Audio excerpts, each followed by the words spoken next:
দাদা আপনার নাম? আমার নাম চন্দন বর, বাড়ি রামচক, থানা খেজুরি, জেলা পূর্ব মেদিনীপুর। আচ্ছা, এই যে আপনার বাগান এত সুন্দর হয়েছে, মানে সুন্দর হয়েছে আমি শুধু বলছি না, আপনি বলবেন এত সুন্দর হয়েছে আমার চোখে। আচ্ছা, এর রহস্যটা কি? আপনি কোথা থেকে কিভাবে কি ট্রিটমেন্ট করছেন একটু বললে যদি আপনার দ্বারা আর কেউ যদি জেনে উপকৃত হয় আর কি।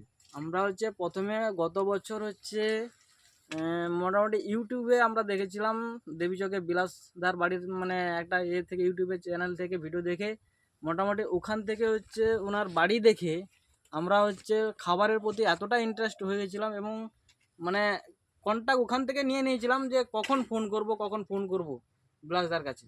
এবং বিলাসদার কাছ থেকে প্রথম যে খাবারটা নিয়ে এসেছিলাম এবং খাবারের প্রতি মানে প্রথম তত একটা মনে হয়েছিল কি বলছে আমরা তত একটা ইন্টারেস্ট ছিলাম না।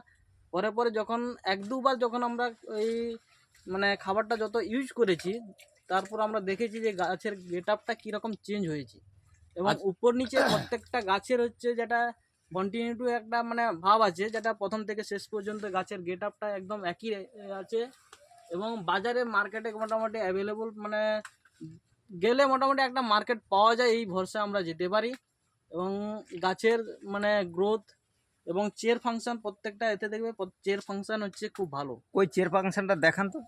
আচ্ছা দেখুন, এই যে চেয়ার ফাংশন দেখুন একদম প্রত্যেকটা এতে একদম একদম এর পর্যন্ত নেমে গেছে একদম। আর একটু কথা তোমাকে বলতে হবে দাদা।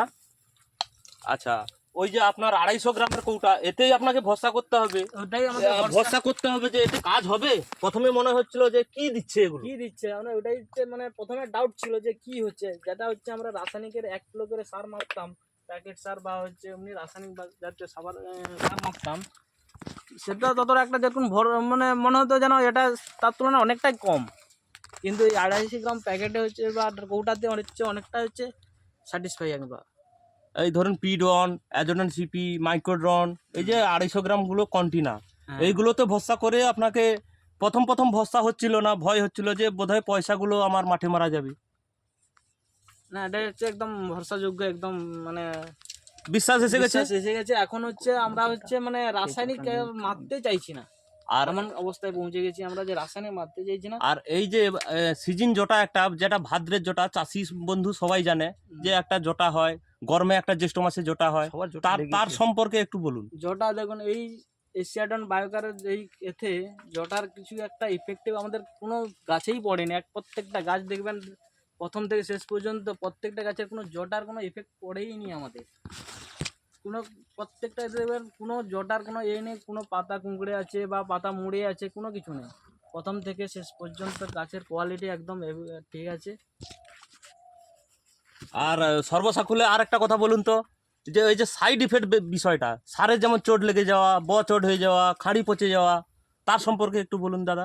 সারের এতে যেরকম আমাদের খাড়ি পচে যাওয়া, এবার একই লেভেল গাছ পেতাম না। প্রথম ভাটিরও একদম প্রথম থেকে শেষ পর্যন্ত গাছ আপ ডাউন থাকতো, চোট মানে গাছের শিকড় চোট হয়ে যেত, কিন্তু এখানে কোনো রকম চোট আমরা পেতাম না।